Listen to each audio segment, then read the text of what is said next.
I'm back. So I'm in the new room, no longer the office where I shot my Once Upon a Time in Hollywood review. And yes, that is how you say it. Which can I thank one of my friends, Aria, who made slow motion of me sighing when I found out that the movie was on the poster said Once Upon a Time in Hollywood and not Once Upon a Time in Hollywood, which is what I prefer.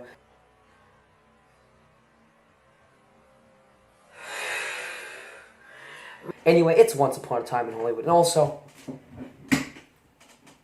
what can I say? I just like the movie. Yeah. Anyway, It Chapter 2, I watched it last weekend. I've made this review a few times now, but it's just been too disjointed to, publish, and it wouldn't have made any sense. Because I want to do a deeper analysis on this movie, so there will be spoilers, but stick around. I think you can stay. You don't really need to watch this movie without spoilers. So yeah, stick around, make yourself a cup of tea or coffee or So, first of all, there were a couple of really cool moments, about three or so very well crafted scenes. Coincidentally, none of these scenes really impacted the plot of It Chapter 2. They could have also been in It Chapter 1. But nevertheless, they were the best scenes of the movie. One of them was with a little girl in the trailer. Remember the part where Winnie the Pooh where it comes out looking and sounding like Winnie the Pooh, where it's like, hello. There's another scene also with a kid getting killed, coincidentally. James McAvoy's banging against some glass, and the mirror keeps flashing between being see-through and being reflecting. So you get shots of James McAvoy banging on the glass, cutting back to the kid on the other side of the glass, fearing for his life. And then there was another scene at the beginning where a guy is drowning, and then every time he pops up to take a breath, Pennywise is there, and I thought that those were really the best and most well-crafted scenes of the movie. But so the movie starts off, I'd say the first 30-ish minutes of the movie, about bringing the Losers Club back to Derry. Now, one of them gives them a call. I don't remember which one. I don't remember any of their names, but it was the one. It was the one that couldn't kill a sheep in the first movie. So I'm gonna call him Sheep Boy. Sheep Boy rings them all up, gets them to come back to Derry. Now, obviously, this is very repetitive. It's just the same phone call 8 times, except Stanley, the only character I remember the name of, because everyone in this movie keeps crying about him. The reason why his is different is because he kills himself, and his suicide seems very out of place, and fairly unnecessary. But later on in the movie, the deeper you go, it gets better and better. Like, the idea behind it gets better and better and better until the ending ruins it. But all in all, the scene itself is a very well shot scene, and that's what this movie's really got going for it. The director and cinematographer, Andreas Muschietti, is the director. I don't think I pronounced that name remotely right. And Checo Varesi is the cinematographer. I just butchered through both of those names. They know how to craft a really cool and well-made film, because there's some really good moments, those three with Pennywise killing innocent people that could have also been in It Chapter 1. And there's a bunch of scenes. There's one where the female loser, I don't remember her name, so I'm going to call her the female loser, she's like made to feel really small, and she's in this room, and the room floods with blood. And that was these were really well shot scenes. So when the surviving Losers Club, the ones that didn't commit suicide, get back to Derry, they catch up at a Chinese restaurant, just like in the 90s miniseries. And this is where as a viewer, you discover this film is surprisingly funny. Bill Hader's character and the other character that's afraid of germs in the first movie, they have, like, I'm gonna call these two Bill Hader Boy and Germ Boy. Anyway, these two are really funny and a great comedic duo.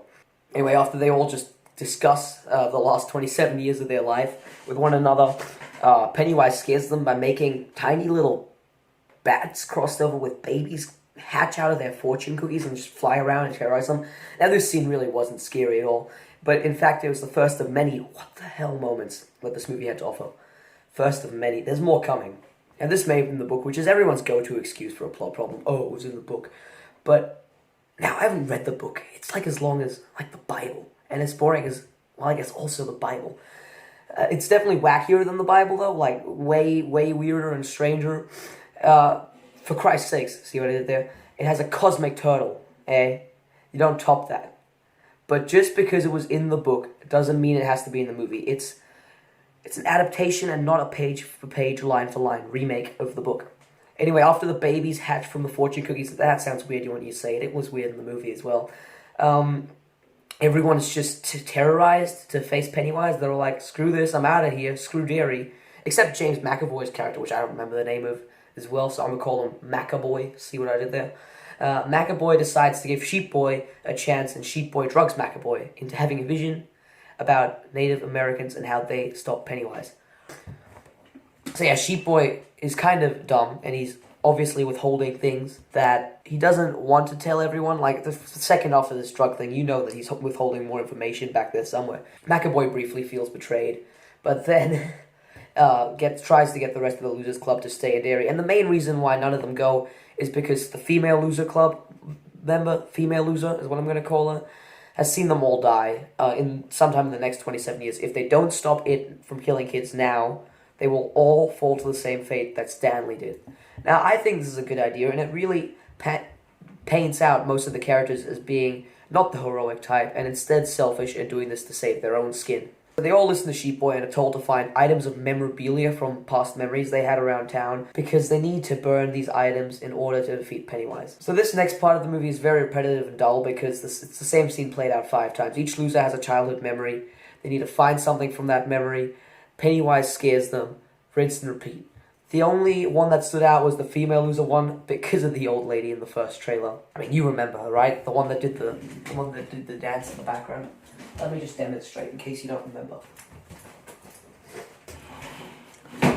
What am I doing? Anyway, the old lady is actually a monster from Dark Souls with long limbs. And yeah, this was definitely another what the moment. Apart from that, Hater Boy's character has a vision about where he's being bullied and called gay. It's never specified if he is or isn't. And Pennywise is like, "Ooh, you got a secret." Yeah, that's my Pennywise impression, and you gotta have the in there at the end. Anyway, it's never specified what Hater Boy's secret is, so I guess his big secret is that he is gay? That plot point never really goes anywhere at all. Anyway, after they've all had their vision, they go to kill Pennywise, and this is what my friend said: we still have about an hour left. This really surprised me. I was like, what? How do we have another hour left of this movie? The movie is wrapping up. They're going to kill Pennywise. But what followed for the next hour of the movie, no one could expect. It starts with Stanley's head growing spider legs. That was another what the hell moment. And the big climax of the film is a giant Pennywise that they want to make small and kill. Like, they have to kill him, they have to get him small again. And you know how they did that? They bully Pennywise into shrinking. They say, "Ha ha, you're a clown.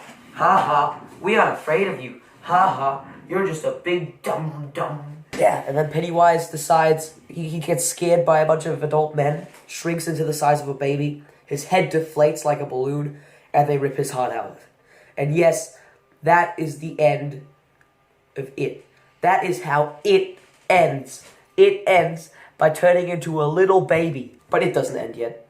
There are probably the same amount of endings in It Chapter 2 as there was in Lord of the Rings Return of the King. And Lord of the Rings Return of the King deserved its endings. This movie does not. Not only does this movie have way too much ending, it also makes Stanley, the one who committed suicide at the beginning, they make him the hero of the film, completely undercutting one of the scariest tones in this movie. Can we not just make him a coward? That would have been much more powerful, but instead he did it for the betterhood of the whole team. But the biggest problem with all these endings is that they don't even end to plot points that we wanted the ending to. Like, Bill Hader Boy's secret is never brought up with the rest of the Losers Club. Oh, and in case you're wondering what Sheep Boy's big betrayal was, he didn't tell the Losers Club that the Indians failed to trap Pennywise. So I don't know what they were going for with those last 40 minutes and the baby thing. It must have been part of Stephen King's vision, but once again, you can change it. It Chapter 1 was so solid because they incorporated Stephen King's vision, but Stephen King's vision wasn't messed up yet. There was no cosmic turtle, but they weren't very far off it, okay? So all in all, the first 2 hours of the movie were solid, a little bit repetitive, but a decent film. The last hour of the movie, the film collapses in on itself. Now, before we wrap this up, I want to talk about the cosmic turtle theory. Yeah, I have a theory that while there is no cosmic turtle ever seen on screen, there are brief moments of glimpses at the turtle. In It Chapter 1, I believe it was a Lego turtle, and in It Chapter 2, it was a stuffed turtle. And I like to think this as if the cosmic turtle is there in principle. He's watching over the Losers Club. He's giving them strength. He just never directly talks to them. He's like, "Yes, guys, you can defeat it. If anyone can turn it into a baby, it's you guys." Guys, thank you so much for watching. I tried a little bit of a different video. Might be a little bit longer than my average video. Just a little bit more of an analysis type thing. And this video is obviously a little bit late. I've been watching a lot of The Boys.